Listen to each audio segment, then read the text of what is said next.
আসসালামু আলাইকুম প্রিয় দর্শক। আজকে আমার শ্রদ্ধেয় এক ছোট ভাই দেশ থেকে আসছে, তাই দেশের কিছু বিষয় নিয়ে আলাপ আলোচনা করব। বর্তমান দেশের পরিস্থিতি নিয়ে আমাদের ছোট ভাই আহ, নাইম দেওয়ান, আহ, শরীয়তপুর জেলা। আচ্ছা, যাই হোক, আলহামদুলিল্লাহ। আজকে বিশেষ আমাদের প্রশ্ন হচ্ছে তোমার কাছে, যে তুমি তো বর্তমানে আজকে 5-6 দিন হয়েছে সৌদি আরব নতুন আসছো। জি। তাই আমরা ঘরোয়া পরিবেশে তোমার কাছে দেশের বর্তমান সিচুয়েশন, বর্তমান পরিস্থিতি জানার আগ্রহী। যে আমরা তো অনেক দিন যাবৎ দেশে যাই না। আহ, গত 5ই আগস্ট শেখ হাসিনা সরকার যাওয়ার পরে বর্তমান ইউনূস সরকার এসেছে। ইউনূস সরকারের এই বর্তমান 12 থেকে 14 মাস বা 1.5 বছর চলছে। এই 1.5 বছর বর্তমান দেশের পরিস্থিতি আহ, সম্বন্ধে তোমার কাছে কিছু প্রশ্ন। আহ, যাই হোক, তুমি শুরু করো। কোন থেকে শুরু করবা? ঠিক আছে। তো ভাই আমাকে প্রশ্ন করছে, আমি দেশ থেকে আসছি, দেশের কি সার্বিক পরিস্থিতি সম্পর্কে আগ্রহী জানতে। তো দেশে আমি যেটা প্রথমত দেখলাম, শেখ হাসিনা সরকার পতনের পরে ইউনূস সরকার ক্ষমতায় আসার পরে প্রাথমিক দিকে দ্রব্যমূল্যের বাজার খুব নিয়ন্ত্রণে ছিল, কিন্তু আস্তে আস্তে সময় বাড়ার সাথে সাথে সব জিনিসের বাজারই ঊর্ধ্বগতির দিকে চলে যাচ্ছে। আচ্ছা। প্রথম একটু নিয়ন্ত্রণে ছিল, সবাই স্বস্তিতেই ছিল মোটামুটি, কিন্তু এখন বর্তমান যে পরিস্থিতি, লাস্ট কিছুদিন 4-5 মাস যাবত সব জিনিসের দামই মোটামুটি একটু ঊর্ধ্বগতির দিকে, প্রথম থেকে বর্তমানে ঊর্ধ্বগতির দিকে। দেশের যদি প্রশাসনিক দিক থেকে বলতে যাই, দেশে চাঁদাবাজি, রাজধানী, চুরি, ডাকাতি, সন্ত্রাস বাইরে গেছে, এগুলা নিয়ন্ত্রণে সরকার একটু, আমার জানামতে, একটু ব্যর্থতার পরিচয় দিছে। এখন দেশে ডাকাতি হয়, যেখানে সেখানে ছিনতাই হয়, এগুলা খুব বেড়ে গেছে, এগুলা প্রতিকার করতে ব্যর্থ হয় মনে করি। বিগত সরকারের আমলে কি আইন প্রশাসন একটু কঠিন ছিল, একটু মজবুত ছিল এখন বর্তমান প্রশাসন থেকে? তখন আমি যখন 2023 সালে দেশে গিয়েছিলাম, তখন একটু চুরি ডাকাতি কম ছিল, এগুলা আমি আমার এরিয়াতে আমি লক্ষ্য করি নাই। কিন্তু সরকার পতিত হওয়ার পরে দেশে কিছু, কি বলে, যে যারা এতদিন মানে কিছু করতে পারে নাই, তারা উঠছে, নিজেদেরকে আরো নিজেদের জাহির সুযোগ করার সুযোগ জন্য সুযোগ সন্ধানী সুযোগ সুযোগ সন্ধানী সন্ধানী যারা ছিল তারা আর যারা কি। এখন একটা সরকার পতন হয়েছে, হ্যাঁ, আর বিশেষ করে যারা প্রশাসনের দিক দিয়ে একটু দুর্বলতা দুর্বলতা পাইছে পাইছে, এখন মানে চুরি প্রশাসনের। ডাকাতি, ধর্ষণ, হ্যাঁ, মারামারি, খুন সবকিছু খারাপি, জমি দখল, এগুলা বেড়েই চলছে বেড়ে চলছে। প্রতিনিয়ত। ইয়েস, তা তোমার রাইট। এক কথায় বর্তমান প্রশাসন থেকে আগের সরকারের প্রশাসন স্ট্রং ছিল, স্ট্রং ছিল, বেটার বেটার ছিল। ছিল, ভালো ছিল, তখন এত ইয়েস, চুরি রাইট। ছিনতাই ডাকাতি খুন ছিল রাহাজানি না, হয় নাই। ছিল না। ইয়েস।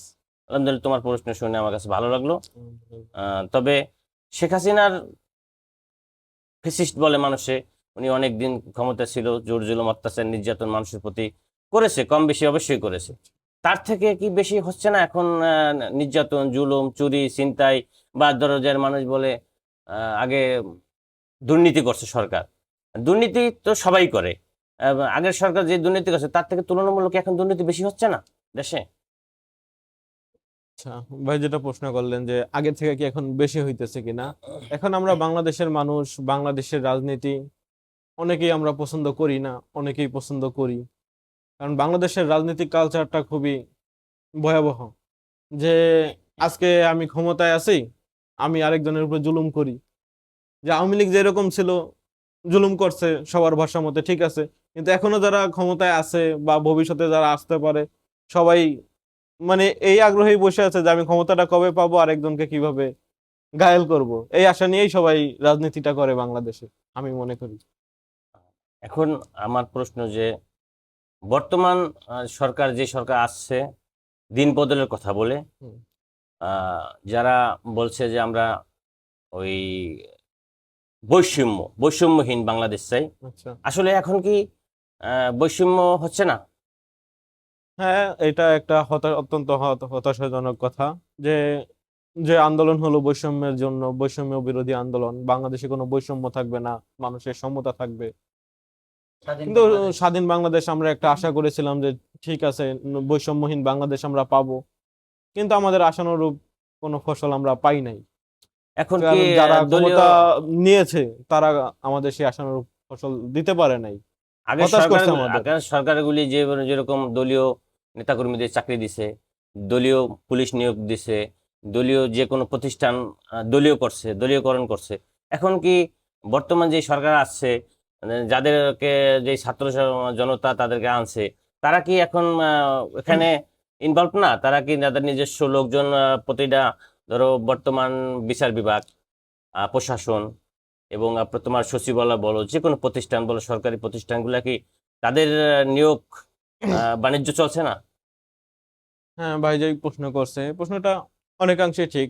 শুধু আমি না, সবাই অনলাইনের মাধ্যমে খবর সবাই জানে যে বর্তমান যারা নতুন দল গঠন করছে এনসিপি, তারাও নিজেদের মানে দলের নাম থেকে কলঙ্ক মুক্ত হতে পারে নাই। বিএনপি আওয়ামী লীগ যেই পথে হাঁটছে, কিছু কিছু ঘটনা তাদেরকেও নিচের দিকে ধাবিত করছে, যে তারাও মানে যে বৈষম্যের কথা বলছিল তাদের কথার সাথে কাজের মিল তারা রাখতে পারে নাই। এই যে আমি শুনি, কিছুদিন আগে শুনলাম, পত্রিকায় দেখলাম বা নিউজে শুনি যে 9,000 কোটি টাকা বা 15,000 কোটি টাকা বর্তমানে এই 10-12 মাসে পাচার হয়ে গেছে দেশ থেকে। আসলে ঘটনাটা তো আর নিউজ, বর্তমান সমাজ যে নিউজ করা এটা ডিফিকাল্ট। কেউ মিথ্যা নিউজ করলে তার তো বাঁচাটাই কঠিন হয়ে যাবে। আর বর্তমানে তো তোমার সাংবাদিক বা যারা ইউটিউবার আছে, এরা তো তাদের নিজস্ব ইউটিউবার বা সাংবাদিকরাই কাজ করে। কি জন্য আন্দোলন সংগ্রামের পরে যেই সাংবাদিকগুলা বিগত দিনে ছিল, এগুলা ম্যাক্সিমাম সাংবাদিকই তো এখন পুলিশ হেফাজতে এবং জেলে আছে। এখন যে সাংবাদিক আছে তারা তো নিউজ করলে ভাইবে চিন্তাই করে। আসলে যে 9,000 কোটি টাকা বা 10,000 কোটি টাকা, 15,000 কোটি টাকা বলে নিউজে, বা বিভিন্ন নেতারা যখন বক্তব্যের মঞ্চে বলে, আসলে কথাটা আহ বাস্তব, মিথ্যা কখনো প্রচার হইতে পারে না। তাহলে দুর্নীতি তো সবাই করছে, টাকার লোভ তো সবারই আছে, ক্ষমতার লোভ তো সবাই আছে। অবশ্যই। হ্যাঁ, তাই না? তাহলে এরা তো নিজের আখের গোছানোর জন্য আসছে, এরা তো আসলে আমাদের জনগণের জন্য কিছু করতে আসে নাই। হ্যাঁ, সেটাই তো, আমিও তো তাইলে সেটাই যদি বললাম। জনগণের যদি কোনো করতে আসতো, তাহলে আমার কাছে, তোমার কাছে প্রশ্ন, গত সরকারের আমলে দীর্ঘমেয়াদী সরকার ছিল, দেশের অগণিত উন্নয়নমূলক কাজ হয়েছে। যে আমাদের প্রধান তোমার এলাকার সৈয়দপুরের বানুজদহ, তুমি পদ্মা সেতুটা তুমি অবশ্যই চেনো। এই পদ্মা সেতুটা আওয়ামী লীগ সরকার আমল হয়েছে। এই পদ্মা সেতুটা হয় মিনিমাম 20-22 লক্ষ মানুষের যাতায়াতের সুবিধা, তাদের মান উন্নয়ন হয়েছে, তাদের ব্যবসায়িকভাবে তারা লাভবান হয়েছে। আমাদের তোমাদের এলাকার গ্রামগঞ্জের রাস্তাঘাটগুলি, ইউনিয়ন পরিষদের যে রাস্তাঘাটগুলি আহ, মনে হয় সুন্দর হয়েছে না বিগত সরকার আমলে? কারণ আমার প্রশ্ন যে, এই সরকার আসার পরে এই 1.5 বছরে মানে কোথাও নতুন কোনো প্রজেক্ট বা ভালো কোনো কাজ হয়েছে কিনা? হয় নাই আমার ধারণা মতে, বা হয় নাই। যদি না হয় তাহলে এই সরকার এই 1.5 বছরে যে আমাদের প্রবাসীদের ট্যাক্সের যে রেভিনিউতে যে টাকাটা যায়, ট্যাক্সের যে টাকাটা বাংলাদেশ থেকে আয় করে, এই যে হাজার হাজার কোটি টাকা, এই টাকাটা কোথায় গেল? আমার প্রশ্ন এটা, এই টাকাটা কোথায় গেল? এই 1.5-2 বছরে যে ইনকামটা হয়েছে সরকারের, সে তো বড় কোনো বাজেট দেয় নাই, সে কোনো বড় কোনো প্রজেক্ট কাজ করে নাই, তাই না? তাহলে এই ট্যাক্সের টাকাটা কোথায় যায়? আমাদের জনসাধারণ টাকা কোথায় যায়? এটা তো জবাবদিহিতার একটা জায়গা আছে না? তা তো আসলে অবশ্যই, জবাবদিহিতা তা করতে তো পারে কোনো অবশ্যই সাংবাদিক থাকবো। বর্তমান দেশের পরিস্থিতিতে কেউ প্রশ্ন করতে পারে? যেরকম ধরো, আমি বিগত দিনে দেখছি বেগম খালেদা জিয়া, শেখ হাসিনারা যখন প্রধানমন্ত্রী ছিল, তাদেরকে হাজার হাজার সাংবাদিকরা প্রশ্ন করত। হ্যাঁ, তথ্যমন্ত্রীরে বা স্বরাষ্ট্রমন্ত্রীরে প্রশ্ন করতো। এখন কোনো কাউকে প্রশ্ন করার সুযোগ আছে? অবশ্য প্রশ্ন করলেই তো বলে তুমি আওয়ামী লীগের দালাল, তুমি স্বৈরাচার, তুমি ফেসিস্ট। হ্যাঁ, তখনই তো তাকে আহ হত্যার হুমকি দেওয়া হয়, তাকে জেলে নেওয়া হয়। আচ্ছা, তোমার যেহেতু বয়স, বর্তমান বয়স কত, 28-30 বছর হবে। হুম, এই 28-30 বছরে তুমি তো বিগত সরকারের 15-16 বছর খুব সুন্দর দেখছো, তাই না? হুম। আমার প্রশ্ন হলো, এই 15-16 বছরে তুমি রাস্তায় যে মব সৃষ্টি করে মুক্তিযোদ্ধাকে মারা, একজন এমপি মন্ত্রীকে মারা, বা সাধারণ কোনো মানুষকে মারা, কোনো এই মব সৃষ্টি করে মারধর করে তাকে মানে জেলে পাঠানো, এটা কি আগে পরে দেখছো? মামলা হতে পারে, রাজনৈতিক প্রতিহিংসা হতে পারে, এই ধরনের মব তো কখনো হয় নাই। এর আগে তোমার জীবনের তুমি কি দেখছো যে কারোর সাথে রাজনৈতিক প্রতিহিংসা থাকলে তার বাড়িঘর ভেঙে জ্বালিয়ে বুলডোজার দিয়ে দেয়, এরকম ঘটনা ঘটছে এই বাংলাদেশে কখনো আগে পরে? না, আমার জানা মতো আমি এটা দেখিনি। হয় নাই। এই যে বর্তমানে যেই বর্তমান আমাদের যেই বিচার বিভাগ, আচ্ছা, এই বিচার বিভাগ দিয়ে নিরপেক্ষ বিচার নিরপেক্ষ বিচার এবং পাওয়ার আশা কি তুমি করো তাদের কাছে? কেননা আমি মানে প্রশ্ন করলাম, এই সরকারের কিছু বিচার আমি দেখলাম, সরকার পরিবর্তন হয়, আওয়ামী লীগ সরকার যাওয়ার সাথে সাথে বেশ কিছু কারাগার থেকে আসামি ছেড়ে দিছে, যে আসামিগুলা, হ্যাঁ, যদি অন্যায়ভাবে কাউকে অ্যারেস্ট করা থাকে তাকে আইনের মাধ্যমে, কোর্টের মাধ্যমে ছেড়ে ছাড়তে হবে। রাষ্ট্রীয় ক্ষমতার নির্বাহী ক্ষমতা দিয়ে সরাসরি হাজার হাজার লোক ছেড়ে দেওয়া, এটা কোনো আইনের মধ্যে আছে কিনা আমি জানি না। এরপরে আমি তোমার কাছে আমার প্রশ্ন, যে 21শে আগস্ট গ্রেনেড হামলা হয়েছিল, তুমি দেখছো অবশ্যই, নির্বিচার অনেক মানুষ তখন আমি ছিন্ন খুব ছোট বিচ্ছিন্ন হয়ে ছিলাম। গেছে, তাই না? সেই 21শে আগস্টে গ্রেনেড হামলা যদি মানুষ হত্যা হয়ে থাকে, মৃত্যু হয়ে থাকে, তাহলে 21শে আগস্টে গ্রেনেড হামলার মামলা বেকসুর খালাস কিভাবে হয়? এটা কি হতে পারে? এটা কি একটা বিচার বিভাগ হতে পারে? আর যদিও মামলা খালাস হয়, উভয় সাক্ষী প্রমাণের ভিত্তিতে এবং আসামি কাঠগড়ায় দাঁড়ানো থাকতে হইব, তার জামিন হতে পারে বা তার বেকসুর খালাস হতে পারে। আসামি উপস্থিত নাই, সেখানে খালাস হয়ে যায়, এটা কিভাবে? একজন ফাঁসির আসামিকে বেকসুর খালাস দিয়ে বের করে ফুলের মালা দেওয়া, ঢাকা শহরে ঘুরায়, এটা কোন বিচার বিভাগ? এটা কি কোনো বিচার বিভাগ হতে পারে? এটা কোনো বিচার হতে পারে? সংবিধানে এই ধরনের কিছু আছে? আচ্ছা, তুমি দেখছিলে যে 10 ট্রাক অস্ত্র বাংলাদেশে চট্টগ্রাম থেকে আহ, উদ্ধার করা হয়েছিল, আমি শুনছি। শুনছ? দেখো নাই? ছোট ছিলাম আমি তখন, অত কিছু হ্যাঁ, বুঝি না, তারপর যতটুকু মনে পড়ে শুনছি আমি এই শুনছ, 10 ট্রাক ঘটনা। অস্ত্র যেখানে উদ্ধার হইলো, সরকার বিভিন্ন সাংবাদিকের মাধ্যমে যখন এটা ধরা খায়, তখন সরকার উদ্ধার করতে বাধ্য হয় তৎকালীন বিএনপি আমলে। এই 10 ট্রাক অস্ত্র মামলার আসামি, যে অস্ত্রগুলো এখনো বাংলাদেশে আছে, সেই 10 টাকা অস্ত্র মামলার আসামি বেকসুর খালাস হয়ে যায়, এটা কোনো বিচার বিভাগ হতে পারে? অবশ্যই কেউ না কেউ তো জড়িত, হয়তো আসামির মধ্যে কেউ জড়িত থাকতে পারে, কেউ কম থাকতে পারে, কেউ বেশি থাকতে পারে, সবাই তো আর বেকসুর খালাস পাইতে পারে না। ঠিক আছে, আপনার কথা। এটা এখানে দেখা যাচ্ছে যে আমি অপরাধী, বা আমি অপরাধ করি নাই, এখন আমাকে সাজা দিচ্ছে, এটা জুডিশিয়াল ভাবে আমাকে ডাকবে, কোর্টে ডাকবে, কোর্ট এটা সিদ্ধান্ত নেবে। হুম। রাষ্ট্র ক্ষমতা, ঠিক আছে, তার নির্বাহী আদেশে তার ক্ষমতা আছে, সে যাকে ইচ্ছা মৃত্যুদণ্ড দিতে পারে, যাকে ইচ্ছা মৃত্যুদণ্ডের আসামি থেকে রেহাই দিতে পারে, সেটা ঠিক আছে। তারপরেও যেহেতু একটা মামলা চলমান আছে, যে গ্রেনেড হামলার মামলার কথা বললেন, অন্য যেসব মামলার কথাই বলছেন, নির্বাহী আদেশে, আমার মনে হয় না এটা সুষ্ঠু বিচার হয়েছে। এখানে কোনো মানে পক্ষপাতিত্ব হয়েছে। পক্ষপাতিত্ব হয়েছে বলে হ্যাঁ, আমি মনে করি। পক্ষপাতিত্ব হয়েছে।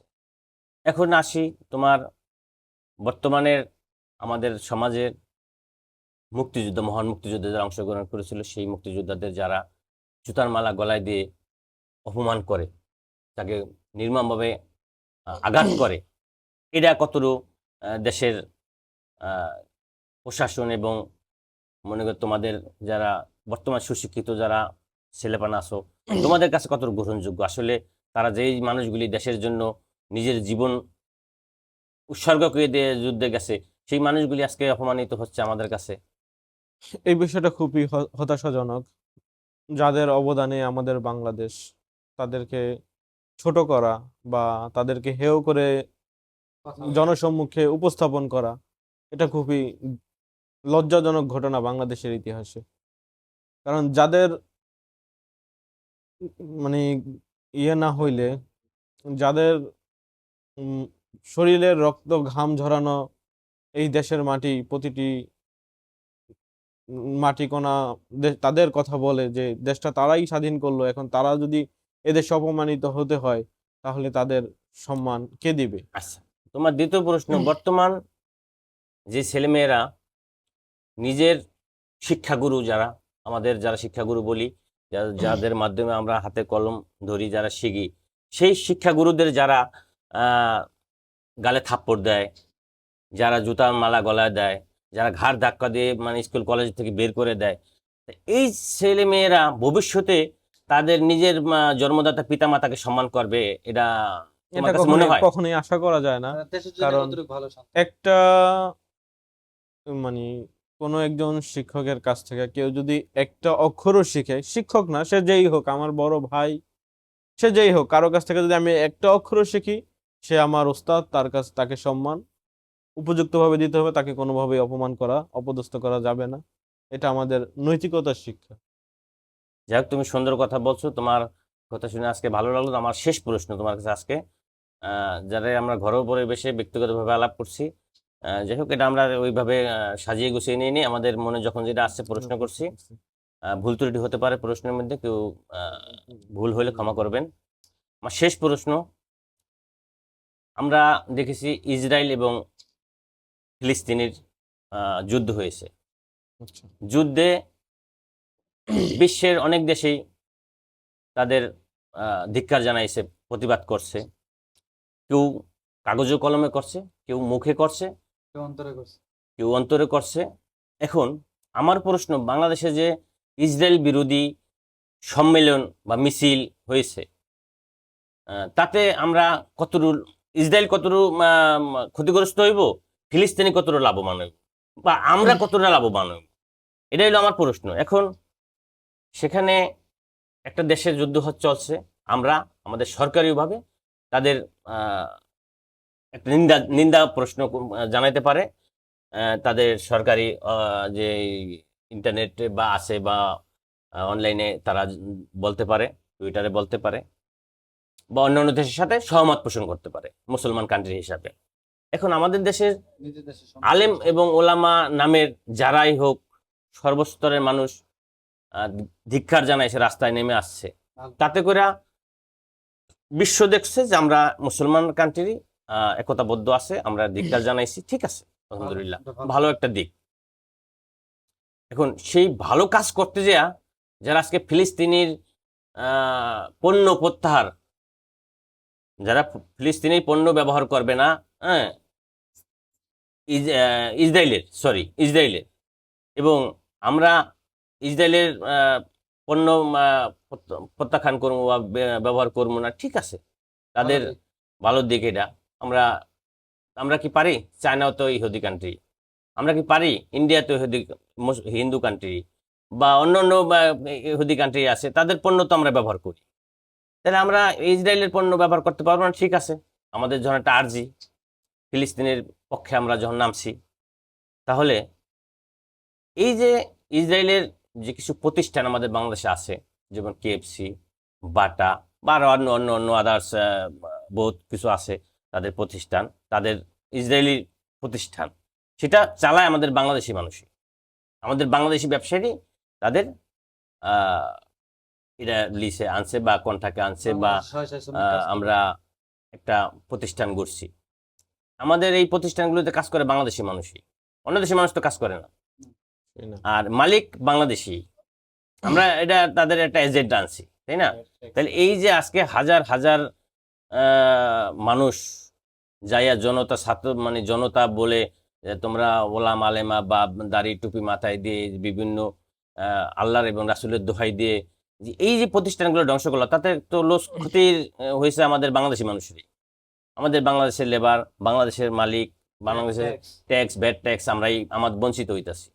এই যে ধরো মনে কর শত শত কোটি টাকা, হাজার হাজার কোটি টাকা একটা প্রতিষ্ঠানের ধ্বংস, নষ্ট করলাম। আমার প্রশ্ন যে এই যে জুতাগুলি বা এই যে কেএফসি সরঞ্জামগুলি যে নিছে বা নষ্ট করছে, জ্বালাই দিছে, পোড়াই দিছে, আমার কথা হয়েছে হ্যাঁ এটা আমরা ব্যবহার করব না, এই প্রতিষ্ঠান থাকবো না, বা সরকার নিষেধ করে দিব, সরকার ব্যান করে দেবে, কোম্পানি এই বাংলাদেশে চলবো না আইনগতভাবে। সাধারণ মানুষ যে তারা লুটপাট করে, ভাঙচুর করে, এটা কি এটা কোনো আইনের মধ্যে পড়ে? তারপরে আমার শেষ প্রশ্নটা তোমার কাছে, এই যে বাটার শোরুমে, যেটা টুঙ্গিতে হয় মনে হয় সম্ভবত বড় শোরুমটা, এখানে যে হাজার হাজার লোক যায়, সেই টুঙ্গি শোরুমটার পুরো তস নস করে ভেঙে চুরে লক্ষ লক্ষ পিস জুতা, স্যান্ডেল যে নিয়ে গেল, পাজে এমন একজনের 10, 20, 50, 100 জোড়া যে বেলে পারছে নিছে। আসলে এই জুতাগুলা কি ওনারা ব্যবহার করবো না? এই জুতাগুলো কি ওনারা বিক্রি করবো না?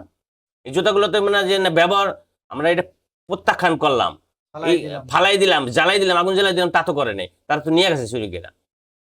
তাহলে তারা কি ওই ইসরায়েলের পণ্য তারা ইসরায়েলি পণ্য ব্যবহার করবো না? ইসরায়েল মানে প্রতিবাদ করতে আসে না, এটা চুরি করতে আসে। আমার মনে মানে এটা তোমার কাছে প্রশ্ন। এখন ভাই আমার কাছে যে প্রশ্ন করছেন, ইসরায়েল ফিলিস্তিন, বাংলাদেশ স্বাধীনতা লাভের পর থেকে কোন সরকার না, বঙ্গবন্ধু শেখ মুজিবুর রহমান থেকে শুরু করে ডক্টর মোহাম্মদ ইউনূস পর্যন্ত কোন সরকারই ইসরায়েলের পক্ষপাতী ছিল না। প্রত্যেকটা রাষ্ট্রপ্রধান জাতিসংঘে দাঁড়ায়া ফিলিস্তিনের পক্ষে, ফিলিস্তিনের স্বাধীনতার পক্ষে সব সময় কথা বলে গেছে। বাংলাদেশ ফিলিস্তিনের পরম বন্ধু হিসেবেই আবির্ভূত হয়েছে। তো বাংলাদেশ মুসলিম দেশ, সেই হিসাবে বাংলাদেশে 90% মানুষ বা 96% মুসলমান বসবাস করে। এখন ফিলিস্তিন একটা মুসলিম দেশ, ইসরায়েল হচ্ছে পৃথিবীর একমাত্র ইহুদি রাষ্ট্র। ওরা মুসলমানদের উপর অন্যায় অত্যাচার করতেছে, সরকারিভাবে প্রতিবাদ করছে, যতটুকু করা দরকার সরকার ওইটা করছে সরকারিভাবে। তো বাংলাদেশের মুসলমান জনগণ তাদেরও মানে দিলে, সবাই তো আর এক না। আমি মুসলমান, আমার ইমান যতটুকু মানে মজবুত ভাই আছে আমরা বা মুসলমান দুর্বল আছে, আবেগী বেশি, হ্যাঁ, বেশি এটা আবেগটা বেশি। সমস্যাটা আসলে এখানেই। আমার কাছে প্রশ্ন সমস্যাটা যে এখানেই। আমরা এখন- বাংলাদেশি মানুষ এতটা আবেগী কেন? এখন আর সৌদি আরব তো মুসলিম আমার আবেগটা কাজ করতেছে যে একটু কিছু করি, যে মানে এক জায়গায় যাই অন্তত একটু বলি, মানে সরকার তো বলছে কিন্তু আমারও ইচ্ছা করতেছে বলতে, বর্ডার ক্রস করে পারলে আমি চলে যাই, কিন্তু আমি পারতেছি না। আমার কিছু অতি উৎসাহী মানুষ আছে যে কিছু একটা করি, কিছু একটা করতে যায়, আর কিছু আছে সুযোগ সন্ধানী মানুষ, ভাই যেটা বলছেন যে তারা কি আসলে জুতা চুরি করতে গেছে, না তারা ওই তার প্রতি ধিক্কার জানাইতে গেছে। আসলে তারা ধিক্কার জানাইতে যায় নাই, তারা সুযোগ সন্ধান মানে ওই সুযোগটা নিয়ে ওই জুতা চুরি করতে গেছে। তারা কখনো ঠিক। মানে মুসলমান হইতে পারে না, কারণ তারা যদি মুসলমান বা ইমানদার ব্যক্তি হইতো তাহলে তারা একটা ভালো কাজে যাইয়া ওই অন্যায় কাজে যুক্ত হয়ে যেতে পারতো না। তাদের ভিতরে যদি মুসলমানিত্ব থাকতো তাহলে তারা এই অন্যায়টা করতো না। এইটা শোনো, এই যে এই জিনিসটা তৈরি হয়েছে কখন থেকে? 5ই আগস্টের পরে শেখ হাসিনা যখন চলে গেছে, সারা দুনিয়ার মানুষ, পৃথিবীর মানুষ দেখছে চলে গেছে, সেনাপ্রধান ঘোষণা দিছে। এখন সেখানে শেখ হাসিনার গণভবন, এটা শেখ হাসিনার গণভবন, এটা সরকারি গণভবন, এটা তছ নছ করে ভাঙ্গার চূড়ার কি প্রয়োজন ছিল? এবং সমস্ত জিনিসপত্র সবাই নিয়ে গেছে লুটপাট করে। জাতীয় সংসদ ভবন, জেনে মানে হাজার হাজার কোটি টাকা মানে ব্যয় হয় আমাদের এই সংসদ ভবনে পিছনে, যেই সামানগুলি বাইরের থেকে আমাকে সংগ্রহ করতে হয়েছে, সেই সংসদ ভবনে যায়া ছেলে মেয়েরা ভাঙচুর করে কাগজপত্র ছিঁড়ে ফেলে, মানে সে নেবে সিগারেট খায়, মানে কি ধরনের মানে আচার আচরণ করছে, এগুলো তো শিখাইছে আমাদের দেশের প্রশাসন, সর্বোচ্চ প্রশাসন সেনাবাহিনী। এই সুযোগটা দেওয়ার কারণে আজকের এই ইসরায়েলের এই যে বিরুদ্ধে যে প্রতিবাদ করতে যে জুতা চুরি করছে, এই একই শ্রেণীর মানুষ, আর নাহলে শ্বাস পাতো না। ঠিক আছে। এখন আরেকটা সমস্যা আমাদের বাংলাদেশের মানে মানুষের জাতিগত বৈশিষ্ট্য, আমাদের এটা মানে মানে কখনোই পরিবর্তন হবে কিনা জানি না, যে কি বলে নিজেকে সবসময় কিছু একটা মানে প্রমাণ করতে হবে, এরকম করে চেষ্টা করি যে আমি অনেক কিছু হয়ে গেছি বা অনেক কিছু করব, কিছু একটা করে ফেলছি। এটা করতে যায় নিজেরা নিজেদের ক্ষতি করে ফেলি। যেমন আমাদের দেশ আলহামদুলিল্লাহ সরকার ভালো ছিল মন্দ ছিল যাই হোক, আপনারা যেভাবে হোক ভালো উন্নতির দিকে যেতেছিল, দেশ একভাবে চলতেছিল, ঠিক আছে। আপনাদের ভালো লাগে নাই, আপনারা আন্দোলন করলেন, সংগ্রাম করলেন, দেশের উন্নতি করবেন বইলা, কিন্তু দেশের উন্নতির নাম কইরা আপনারা সরকার পতন কইরা যে দেশে যে ক্ষতিগুলা করলেন, গণভবন ভাঙলেন, রাষ্ট্রীয় সম্পদগুলা ভাঙলেন, আপনারা কেন এগুলো সম্পদগুলা নষ্ট করবেন? যেমন আমি যখন নারায়ণগঞ্জে ছিলাম, নারায়ণগঞ্জের শিল্পপতি গোলাম দস্তগীর গাজী, ওনার ওইখানে হাজার হাজার শ্রমিক কাজ করতো, মেলগুলা কি জন্য জ্বালায় দিলেন? সমস্যা কি ছিল? এটা তো একটা রাষ্ট্রীয় সম্পদ ছিল। এই যে ঠিক আছে, গাজী গ্রুপ, হ্যাঁ, পুরো জ্বালায় দিছে। জ্বালাই দিছে। কি দরকার ছিল এগুলা করার? মানুষ কোনো বেকারত্ব তো বাইরে দরকার গেছে ছিল না? না, বেকারত্ব বাইরে গেছে, দরকার ছিল না। ঠিক আছে, গাজী সাহেব মানে খারাপ লোক ছিল, উনি অন্যের সম্পদ দখল করছে, আমি মাইনে নিলাম, স্বীকার করছি। এটা আপনি রাষ্ট্রীয়ভাবে দখল করে নেন, রাষ্ট্রের তো ক্ষমতা আছে, আর যদি রাষ্ট্রের নিয়ন্ত্রণে নিয়ে নেন, তার আইনের আওতায় আনেন, রাষ্ট্রের নিয়ন্ত্রণে নিয়ে নেন, সম্পদ জ্বালিয়ে কিন্তু দিয়ে এই যে সম্পদ দেশের জ্বালায় সম্পদ দিয়া না এটা, দেশের সম্পদ নষ্ট করলেন, এবং ঠিক হাজার আছে, হাজার শ্রমিক আমাদের দেশে বেকারত্ব বেড়ে গেল। বেকারত্ব বেড়ে গেল, মানে মানুষ তখন কাজ করতে পারতেছে না। 10,000 20,000 লোক, 4টা মিল যদি এই একসাথে যে জ্বালায় দেয়, না, 20,000 লোক তুমি তো কর্মসংস্থানহীন হয়ে আমাদের গেল। এত কষ্ট অর্জিত টাকা দিয়া মেট্রো রেল বানিয়েছি, মেট্রো রেল নষ্ট করে দিল। এত মানে আমরা মনে করো এই যে ইসের আহ, কি এক্সপ্রেস কি এক্সপ্রেস করিডোর ঢাকাতে বানাইছে, এক্সপ্রেস, হ্যাঁ এলিভেট এক্সপ্রেস, হ্যাঁ এলিভেটেড এক্সপ্রেস বানাইছে, এটারে ভাঙচুর করলো, সেতু ভবন ভাঙচুর করলো, যাতে এটা আমাদের জাতীয় এটা সম্পদ তো আমাদের রাষ্ট্রীয় সম্পদ, হ্যাঁ? আমাদের অর্থেই করা। এখন এটা যদি আমরা ক্ষতি করি, মানে নষ্ট করে দিল। তো লাভ হইলো কি? আমরা কখনো দেশের দেশের উন্নয়ন ভালো করলাম এই যে আজকে না দেশের ক্ষতি করলাম? আজকে আমাদের প্রশাসনের দুর্বলতার কারণ কি? আমরা হাজার হাজার পুলিশ হত্যা করলো কেন করলাম? পুলিশে এখন পুলিশ কি সরকারই না? সরকারের কথা শুনে না, সরকার পিটাইতে করলে পিটায় না, সরকার ধরতে করলে ধরে না, সরকার গুলি চালাইতে করে গুলি চালায় না। ঠিক। তাহলে আওয়ামী লীগ সরকারের পুলিশের মানে দোষটা কোথায় ছিল? তাদের কেন হত্যা করা হলো? তারা তো হুকুমের গোলাম এখন ছিল। এটা তো এটাই তো বললাম যে বাংলাদেশের রাজনৈতিক কালচারটাই এরকম হয়ে গেছে যে যখন যেই সরকার ক্ষমতায় আসে, আওয়ামী লীগ সরকার ক্ষমতায় আসলে প্রশাসন আওয়ামী লীগের, বিএনপি ক্ষমতায় আসলে প্রশাসন বিএনপির, বর্তমানে যারা ক্ষমতায় আছে প্রশাসন তাদের। এটা তো মূলত গণতন্ত্র না, ডেমোক্রেসি না, কোনো কিছুই না। যদি স্বাধীনতা দিতে হয় প্রশাসনকে, বিচার বিভাগকে সম্পূর্ণ স্বাধীন করে দিতে হবে, কোনো রাষ্ট্রের কোনো নিয়ন্ত্রণ থাকতে পারবে না। যাই হোক ভাই, দীর্ঘ লম্বা আলোচনা করবো না, হচ্ছে। আলোচনা লম্বা করবো না, সংক্ষেপে শেষ করবো। প্রিয় দর্শক, আজকে সর্বশেষ আমার প্রশ্ন যে আমরা একটা পবিত্র দেশে থাকি, সৌদি আরব, আমাদের মহানবী হযরত মুহাম্মদ সাল্লাল্লাহু আলাইহি ওয়াসাল্লাম যেই দেশে জন্মগ্রহণ করছে, একটা পবিত্র দেশ। আমরা আমাদের সকলেরই কম বেশি মক্কায় যাওয়া হয়েছে, নবী এবং রাসূলের আমরা রওজা জিয়ারাত করছি। আহ, হয়তো আমার বাইকনা রুমান আছে নতুন, অন্তরে যাওয়া হয়নি, শীঘ্রই যাইব ইনশাল্লাহ। ইনশাআল্লাহ। তাইলে আপনারা দোয়া করবেন জানি আমরা সঠিক পথে থাকতে পারি এবং আল্লাহ এবং রাসূলের নির্দেশ অন্তত মেনে চলতে পারি। মেনে চলতে পারি। আল্লাহ আর কবুল আমার করুন। কথা হলো যে 100% মুসলিম কান্ট্রি, নবীর দেশ সৌদি আরব, কোথাও অতি উৎসাহী হয়ে কোনো দেশের বিবৃতি দেয় না, কেউ দেশের বিরুদ্ধে হুমকি স্বরূপ কোনো কথা বলে না।